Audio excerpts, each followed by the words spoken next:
is simply taking that wisdom to its logical conclusion. Born a white male named Adam Wheeler, Jadu now identifies as a Filipina woman and joins us tonight. Jadu, thanks for coming on. Oh, thanks for having me, Tuck. So I'm not here to mock you, but just to ask you sincere questions. Among them, what does your mom think of this?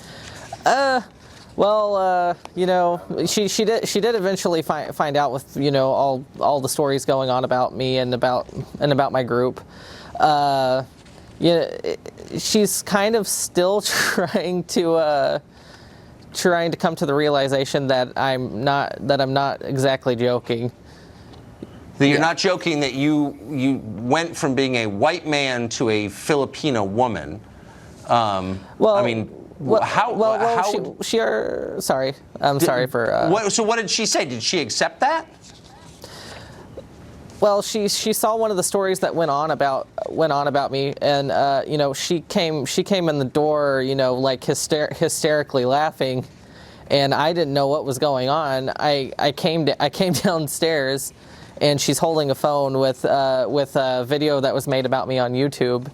And she was just cackling, saying, "This is the best thing ever," and I can reflect on myself in the third person, and I can see why it's silly, and it is silly. It sounds like she doesn't take it that seriously. Yeah, and I try, so do you take it seriously? I guess the reason I want to talk to you was, I've always wondered if we are telling kids or if adults are agreeing that you can change your sex, why not change your race? Why would that be not allowed? Why would we consider that impossible? Exactly. When did that occur to you that you wanted to do that?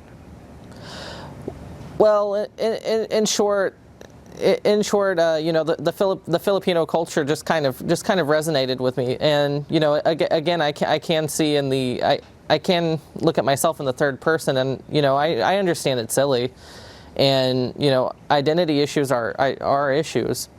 It's a very small part of myself, as well as my transsexuality, but a lot of people like yourself find it interesting, and I'll talk about it. Well, I just think it's interesting that things that we thought were immutable and that scientifically remain immutable, like your sex or your race, now we're saying that you can change. I wonder, since you believe you've changed your race, do you think the rest of us or the left particularly, seems to invest so much significance in race? You're this race, you're this race, each one is very different from the other. That's kind of the whole point of being a progressive now. Do you think they put too much emphasis on race? I think they do, and I think in some instances they use race as kind of a basis to divide people, and I'm talking about what's it called? And I'm talking about intersectionality, where you have two people that are all of a sudden enemies just for simply existing. I don't like that. I wish people would just talk to each other instead of trying to silence each other with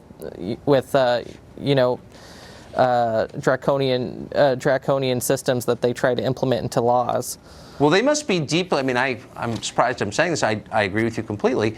They must be deeply offended by you then. Exactly. I tell a lot of people that, the LGBT community and there are some left communities as well that aren't as tolerant as they may seem. I actually think a lot of the same things you do. I'm just a little bit weird. Yeah. That's fair to say. Your mom agrees. So I don't think it's news to anyone. So, we give all kinds of rewards based on race, and then we also punish on the basis of it. And you're saying, you're breaking the rules by saying, well, then I'm just going to change mine. That must drive the people who are making these rules totally crazy. I suppose so. I don't believe you. I don't believe you can actually change your sex, and I don't believe you can actually change your race. You're born as you are. But really, that's why I refer to transgenderism, or however you would like to call it, as gender dysphoria. You know, like it is a problem, and even fully transitioned people, I would say, must be unhappy, because if you have to strive so differently from where you began, are you really happy? Are you? I don't know. I can't answer that question, and I think you should know. I don't think you're allowed to believe that, and probably could be arrested for saying it. So good luck, Jadu. Tell us if you need help getting out of jail. Thank you. All right. As we mentioned, one group thinks we can fix the world's problems by abolishing all countries and borders and implementing a single global democracy. That group is back on the program, for real this time. We'll be right back.